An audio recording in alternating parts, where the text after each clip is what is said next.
Assalamualaikum warahmatullahi wabarakatuh. Perkenalkan, nama saya Ika Dina Maria dari Prodi PGMI kelas D3 NIM 232010 Di sini saya akan menjelaskan materi tentang perkembangan masa anak-anak pertengahan dan akhir serta masa remaja, perkembangan sosio-emosional pada masa anak-anak pertengahan dan akhir.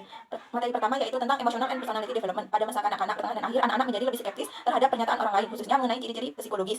Harga diri yang tinggi dan konsep diri yang positif sangat penting bagi kesejahteraan anak. Harga diri melibatkan evaluasi diri secara global, sedangkan konsep diri berfokus pada evaluasi domain tertentu. 4 cara untuk meningkatkan harga diri. Yang pertama yaitu mengidentifikasi penyebab rendahnya harga diri. Yang kedua yaitu memberikan dukungan emosional dan persetujuan sosial. Yang ketiga yaitu membantu anak mencapainya. Yang keempat yaitu membantu anak mengatasinya. Efikasi diri adalah keyakinan bahwa seseorang dapat menguasainya suatu situasi dan menghasilkan hasil yang positif. Perkembangan pengaturan diri merupakan aspek penting dalam perkembangan anak. Perubahan perkembangan emosi mencakup peningkatan pemahaman tentang emosi kompleks seperti kebanggaan dan rasa malu, mendeteksi bahwa lebih dari satu emosi dapat dialami dalam situasi tertentu. Reaksi emosional, peningkatan kemampuan untuk menekan dan menyembunyikan hal-hal negatif emosi dan menggunakan strategi yang dimulai sendiri untuk mengalihkan perasaan. Seiring bertambahnya usia anak, mereka menggunakan lebih banyak variasi strategi penanggulangan dan lebih banyak strategi kognitif.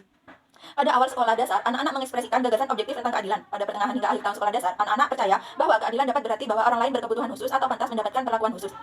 Stereotip gender tersebar luas di seluruh dunia. Dari segi sosial, emosional, perbedaannya. Laki-laki lebih agresif secara fisik dibandingkan perempuan, sedangkan perempuan mengatur emosinya lebih baik dan lebih terlibat dalam perilaku prososial dibandingkan laki-laki. Klasifikasi peran gender berfokus pada seberapa maskulin, feminim, atau androgini. Androgini berarti memiliki sifat feminim dan maskulin yang positif karakteristik.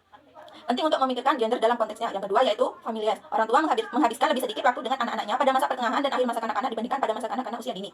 Orang tua mempunyai peran penting sebagai pengelola peluang anak, sebagai pemantau perilaku mereka, serta inisiator dan pengaruh dan pengatur sosial.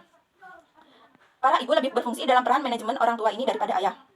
Anak-anak di keluarga tiri yang kompleks campuran memiliki lebih banyak masalah dibandingkan anak-anak dengan keluarga tiri sederhana atau keluarga yang tidak bercerai. Yang ketiga yaitu pers. Pada masa kanak-kanak pertengahan akhir adalah peningkatan preferensi terhadap kelompok sesama jenis, peningkatan waktu yang dihabiskan bersama teman sebaya, interaksi, dan besarnya kelompok sebaya, serta kurangnya pengawasan terhadap kelompok sebaya oleh orang dewasa. Mereka memberikan bola bantuan mendengarkan dengan seksama, menjaga jalur komunikasi yang terbuka dengan teman sebaya, bahagia mengendalikan emosi negatif mereka, bersikap seperti diri mereka sendiri, menunjukkan antusiasme dan kepedulian kepada orang lain, dan percaya diri tanpa menjadi sombong. Perundungan didefinisikan sebagai perilaku verbal atau fisik yang dimaksudkan untuk mengganggu seseorang yang kurang kuat. Hasil dari perundungan termasuk peningkatan resiko depresi, keinginan untuk bunuh diri, percobaan bunuh diri, dan berbagai masalah kesehatan. Korban perundungan oleh teman sebaya berhubungan dengan prestasi akademik yang lebih rendah. Upaya untuk mencegah dan menangani perundungan semakin meningkat dengan intervensi berbasis sekolah yang menunjukkan hasil yang beragam. Pertemanan anak-anak dapat memiliki 6 fungsi antara lain persahabatan, stimulasi, dukungan fisik, dukungan ego, kasih sayang, dan keintiman. Yang terakhir yaitu sekolah. Pendekatan konstruktivis untuk instruksi adalah pendekatan yang berpusat pada peserta didik, pendekatan yang menekankan pentingnya individu secara aktif membangun pengetahuan dan pemahaman mereka dengan bimbingan dari guru. Dalam pandangan konstruktivis, guru tidak boleh hanya menuangkan informasi ke dalam pikiran siswa. Sebaliknya, anak-anak harus didorong untuk mengeksplorasi dunia mereka, menemukan pengetahuan, merefleksikan, dan berpikir kritis dengan pengawasan yang cermat dan bimbingan yang bermakna dari guru. Pendekatan pengajaran langsung adalah pendekatan terstruktur yang berpusat pada guru yang ditandai dengan arahan dan kontrol guru. Harapan guru yang tinggi terhadap kemajuan siswa. Waktu maksimum yang dihabiskan oleh siswa untuk tugas-tugas akademik dan upaya guru untuk meminimalkan pengaruh negatif. Tujuan penting dalam pendekatan pengajaran langsung adalah memaksimalkan waktu belajar siswa. Pendekatan pengajaran langsung membuat siswa menjadi pembelajar yang pasif dan tidak cukup menantang mereka untuk berpikir secara kritis dan kreatif.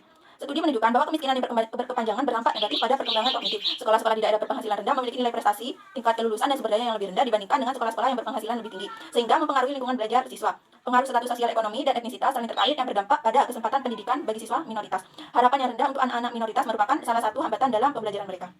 Sekian dari saya, bila ada salah kata, mohon maaf. Wassalamualaikum warahmatullahi wabarakatuh.